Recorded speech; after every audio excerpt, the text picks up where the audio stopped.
Good morning, good afternoon. How are you guys doing out there in this big old, vast universe? How are you guys? I have some information for you.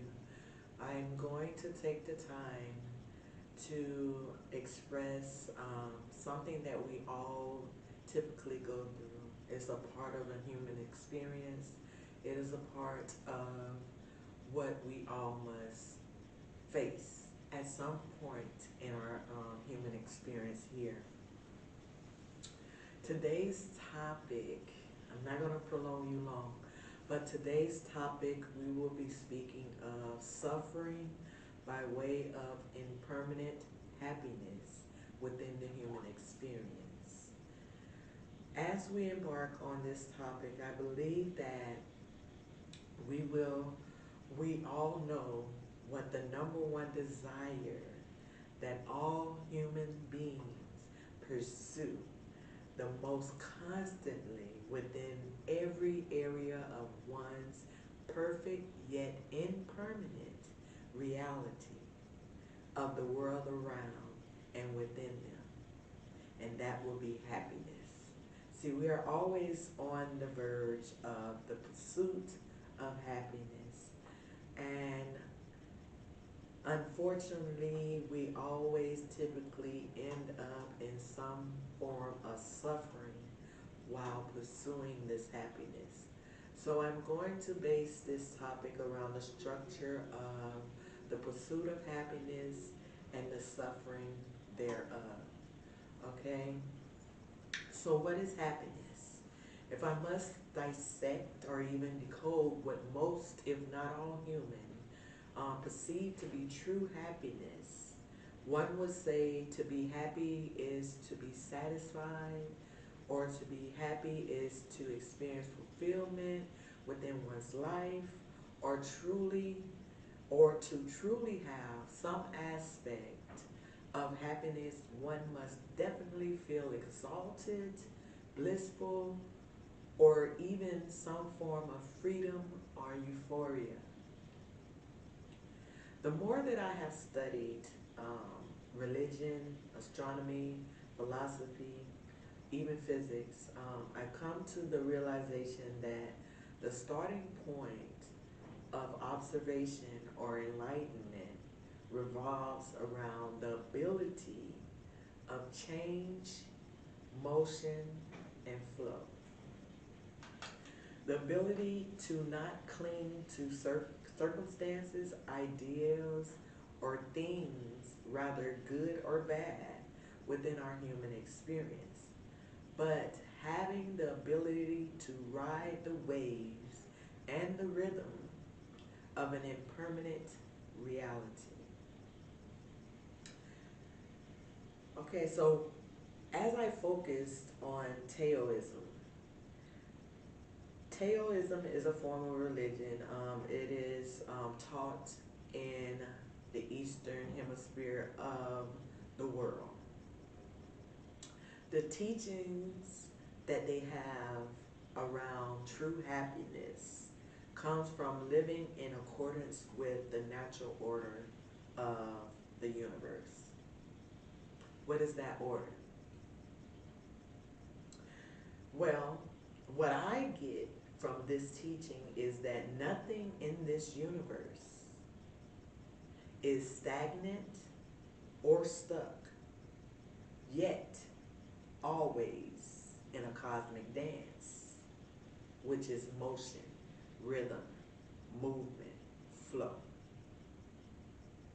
So if you don't take anything from this content or this topic, just know that you are growing and learning as the universe does its cosmic dance. Season after season, never really fully skipping a beat. When your time here as a human form ends, just know that your soul continues to flow, as it continues to ride the waves of the natural order of the universe. See, what people don't really understand is that after we have perished in this earthly realm as a physical vessel or human form, our soul do not die with the body. Our soul continues to ride the waves of the universe. Our souls are eternal. Rather is eternal damnation, or rather it is eternal happiness, blissfulness, or eternal life. But the soul itself shall never die. That is the portion of us that do not belong to the body, but it belongs to higher consciousness, to Source, to God Himself, right? So that is true happiness. You know, once we actually leave the body, we have some form of true happiness. That is when we are presented with our fullest awareness and our fullest consciousness, is when we depart the body. So that's why when I say the impermanence of true happiness, I'm speaking of everyone wants to find it. Everyone is looking for it. That is our human nature, to search and find happiness. But the thing about it is, there is no true form or no true way of being truly and fully happy within this earthly realm. The true happiness comes outside of earthly realm, outside of connection to the body. So, with that being said, I have 2 points of suffering as it pertains to true happiness, as we pursue true happiness. The first point is called the suffering of suffering. This form of suffering refers to any experience that is unpleasant, unwanted, or painful. This type of suffering can be brought forth through the natural flow of the universe and your specific environment. Reflecting various degrees at any time within your human experience, these degrees come in the form of natural states of severe weather, hunger, thirst, birth, aging, sickness, death, and transmigration. Now, in the waking of these circumstances, our suffering incorporates different levels of physical pain as well as mental discomfort, such as depression, sadness, and a full range of disturbing emotions. This form of suffering comes along with the human experience. This form of suffering has been placed within one's blueprint to life as a human, forging the path forward towards evolution, liberation, and true happiness. With this category um, of one's experience, we must embrace the circumstances to adhere to the lessons at hand, right? So, with that being said, that's the first, the suffering of suffering. That is the human experience itself. The human experience is suffering. We have to suffer in order to um, forge the path forward to our evolution, to our liberation, to true happiness, right? So the second point of suffering here is suffering of change. Suffering of change. Remember I said in the beginning that we must be able to flow with the universe as the universe changes. Seasons change. People, human, we change. Nothing stays stagnant. Nothing stays as it is or as it is perceived. We experience and then we move on. We don't stay within the experience for a long period of time. That's where the impermanence come from. Nothing in this life is permanent. Nothing we encounter, no possession that we own, no other beings that we, give birth to, our family, our friends, it's not permanent.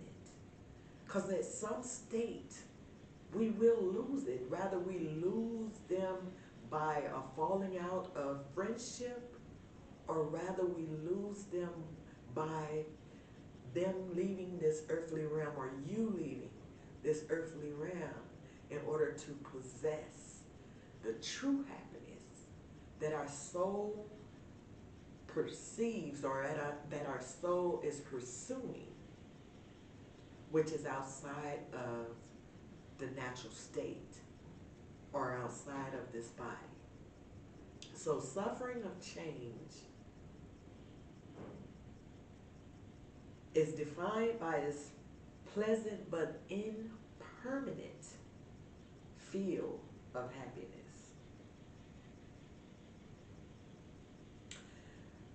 This feeling of happiness is predominantly felt by those of more fortunate and elevated states of the human experience. So those who have fallen into riches, those who were born into riches, those who have earthly possessions, higher equity, higher what we deem here on this earthly plane as value, those with value. These are the people that suffer the most in change. Although this category of fulfillment may arise within one's life,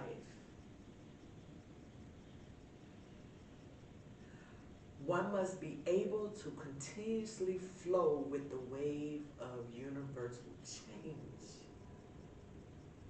Even if you are born into some form of royalty or value, you have to flow with the universal change.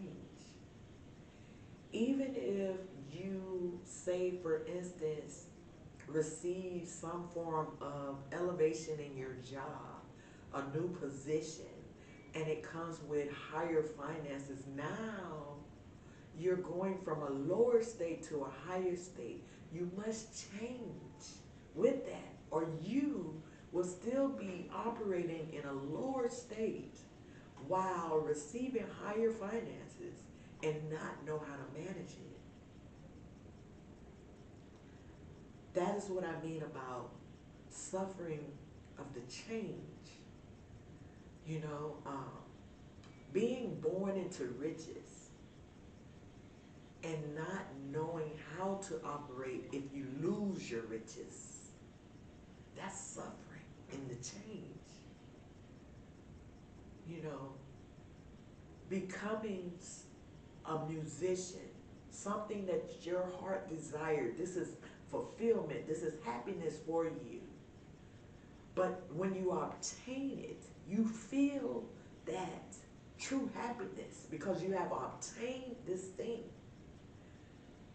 But when you're not able to get a hit, another hit, or, you know, we're always going to be looking for more to truly, like, condition that happiness or to truly marinate within that happiness. We're always going to be searching and pursuing more happiness. So when you're in these states, you must know how to flow, to ride the waves of change, the universal change. If one is unable to move with these currents, then one may have an adverse reaction to the change, which can fluctuate through anger, frustration, and an immense wave of emotion that becomes surface level. In the way that we relate to this sensation of pleasure or pain, the ever-present causes and conditions within each perception, we at that moment, through our circumstances, create some form of an illusion that leaves us in a state of mental despair, which in turn causes one to suffer. Now, at this level of a conscious awareness, one must know that there is nothing within this human experience that we fully rely and place our trust in. During this human experience, one can become wise if you understand that there is no genuine, lasting happiness found within this realm of existence. See, if I should elaborate on it, you know, as I have studied this, you know, I kind of understand and I see it as it plays out in my own life. That is what I'm trying to get you to see, how we suffer because we seek these things and we're always constantly seeking this happiness, this fulfillment. And then we get our hands on it and we grasp it and we try to hold on to it by applying more, needing more. But in reality, we must understand that true happiness and fulfillment is outside of the natural, and it is outside of this human form. It is within a realm of higher consciousness. It is when you separate the natural or the body embodiment of human vessel from the consciousness, which is your soul. When you separate that, then and only then are we able to grasp that true happiness, and it never leaves us. See, this category of suffering teaches us that short-lived pleasures. Short-lived pleasurable moments feel good at that time when you have it, as you grasp it. It feels real good. But what you have to understand is that they don't provide any lasting or true peace and joy within one's mental state. No, they don't. So those are the 2 points of suffering as it pertains to your true happiness. But as I conclude on this topic, we will focus on why one must suffer within their own personal human experience. As I have studied this subject, I have come across at least 10 main reasons why. The first reason would be empathy and compassion. See, suffering enables us to empathize with others who are going through similar struggles. It cultivates a form of compassion and understanding, which in turn you can motivate and support and uplift others who need you. Okay? So that's the first reason why we have to suffer. Because it's not about us. It's not about me suffering. It's more about, if I suffer and I push through, how can I help the next who's going through the same thing as me empower themselves to move forward? That is what it's about. So the second reason why we suffer in this human form is because of resilience and strength. See, by facing adversity, it builds resilience and inner strength. Enduring hardship teaches us to persevere, adapt, bounce back, even stronger than before. See, each challenge we overcome strengthens our resilient muscle, preparing us for future trials. Because guess what? It's not over. It is not over. Just because you got past one struggle does not mean you no longer struggle. We all have to suffer continuously in some aspect or in some form of our life. So you're being taught to be resilient and to be strong as you are experiencing this human existence. So the third is personal growth. So suffering within this dynamic serves as a catalyst for your growth, for transformation. It pushes us out of a comfort zone, forcing us to confront our own limitations, fears, insecurities. Through introspection and self-reflection, we can emerge from suffering with newfound wisdom and insight. See, that's why we must suffer. So from now on, when you look at your challenges before you, just know, if you're able to push through, this is the universe trying to get you to ride that wave so that you can become more secure within self, eliminating your fears and pushing past your limitations. That's what the universe is doing for you. It's helping you through your suffering. The fourth reason why we must suffer is self-awareness. See, in moments of suffering, we are confronted with our deepest and most vulnerable aspects of self. Yeah, we are. We're faced with it.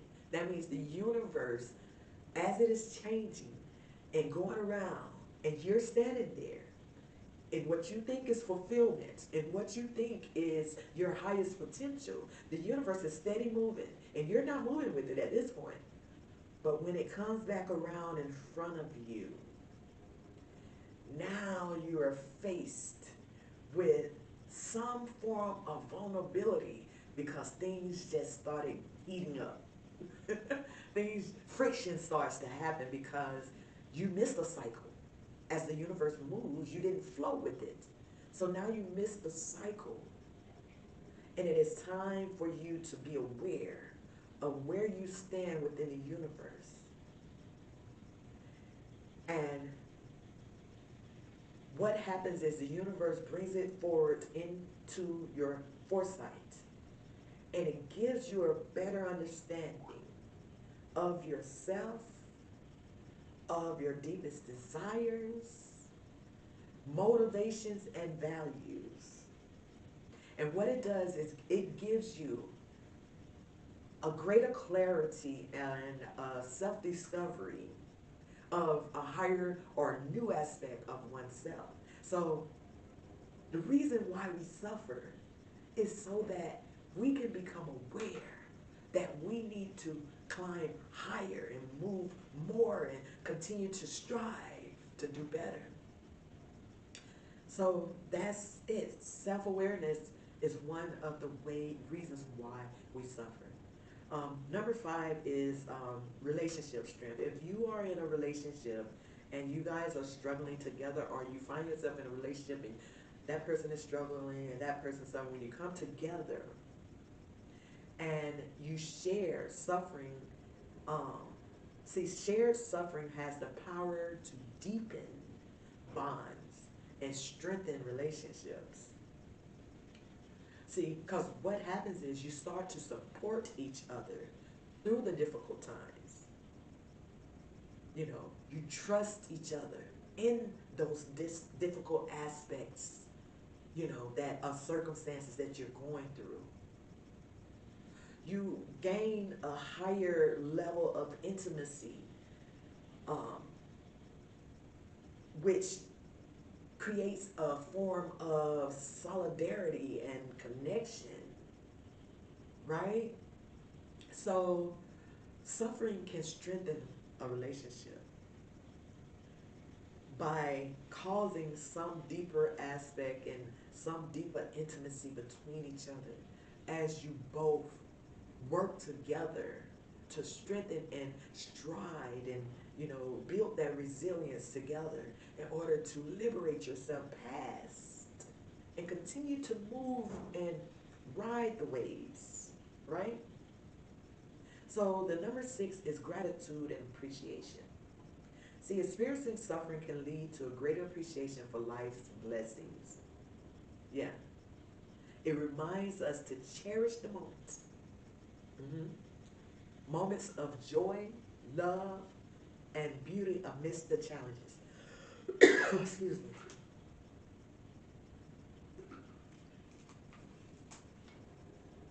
See, suffering can also serve as a contrast that amplifies the significance of life's simple pleasures.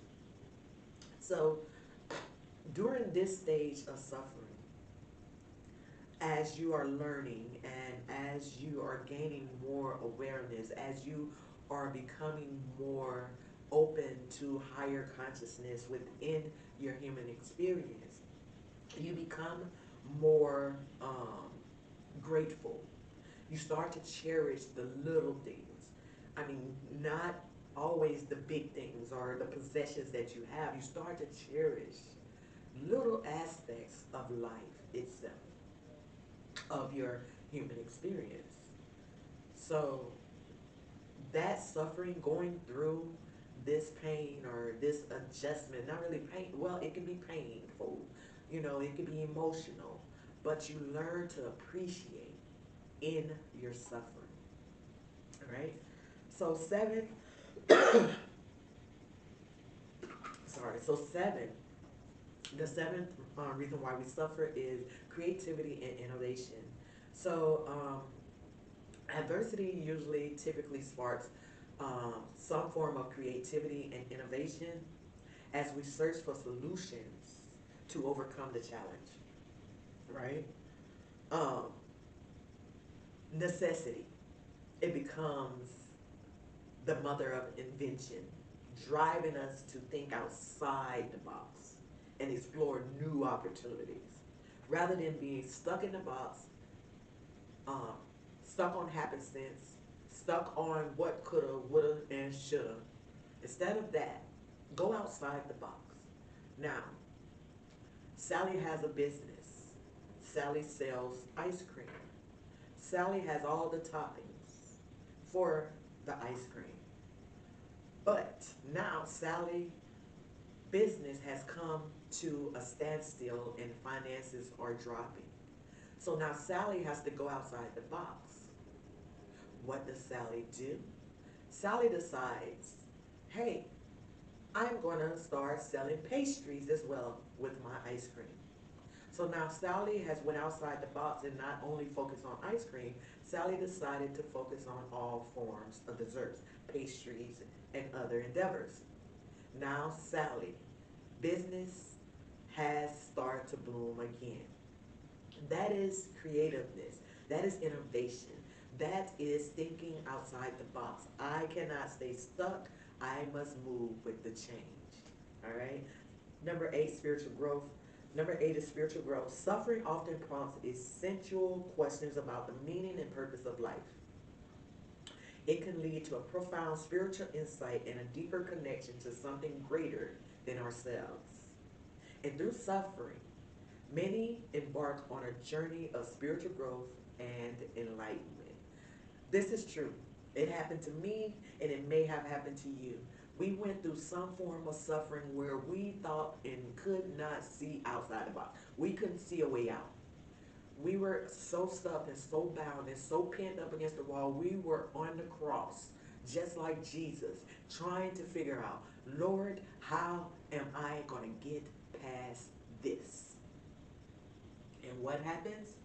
You become ascended. You're liberated. God comes to the rescue. Your higher power comes to the rescue. The universe comes to the rescue and unpin you. Now, you must travel this journey, right? So, basically, when we suffer, we look for higher guidance. We look for higher help. We need some form of a miracle at this point. This is why we suffer, because we must take our eyes off of the circumstance, the pondering of the mental state, the emotions that is happening, and we must seek higher guidance. This is the onset of spiritual growth. All right, suffering can is the catalyst. It really is. So number nine is humility. Suffering humbles us, reminding us of our own vulnerabilities and limitations. It dismantles our ego, fostering humility and a greater appreciation for the interconnectedness of all things or all beings. So, through our suffering, we are humbled because we are reminded that, you know, okay, listen, there has to be another way, right? We are humble because we're like, okay, well, I don't put all my all in it and it's still not moving. I can't seem to find that rhythm, or I can't seem to find the wave and connect and flow. I can't. So then we must humble ourselves and go back within and connect to our higher selves, our higher guidance at that point. So we must be humble, right? And last but not least, healing opportunities comes and arises out of damnation, which is your suffering. While suffering can bring painful, while suffering can be painful, I'm sorry, my own writing here. While suffering can be painful, it also provides an opportunity for healing and transformation. By acknowledging and processing our pain, we can embark on a journey of healing, forgiveness, and self-compassion. Okay? You must face the challenges. You must go through the fire. That is the only way you're going to embark on the journey of healing from this suffering, finding forgiveness out of your suffering, and having self-compassion for yourself and others while suffering. In conclusion, while suffering may be unpleasant, it serves a profound purpose in our lives. It fosters empathy, resilience, personal growth, and deeper connection with ourselves and others. Embracing suffering as an integral part of the human experience allows us to transcend it and emerge stronger, wiser, and more compassionate beings. That is going to end this topic on suffering. I am so honored to have you here in Healing Hearts Ministry. I am Minister Nisha, also known as the Goddess of Love here in this ministry. I love you guys so much. I hope that this message was able to help you understand why we must go through the fire. We must suffer, and it is a part of the human experience. Giving honor to God, to all that He has done here in this ministry. If this is your first time here and you enjoyed this session, this topic, or there are many more that you can check out on the channel, I highly encourage you to subscribe, hit that like button, leave a comment, let me know. If there's something you want to add, if there's some critiquing you want, I would love to hear from you here in Healing Hearts Ministry. And like I always tell you, listen, I love you. Take care of yourself. Be kind to yourself and be kind to others. Until next time, peace, love, light, and blessings. Bye.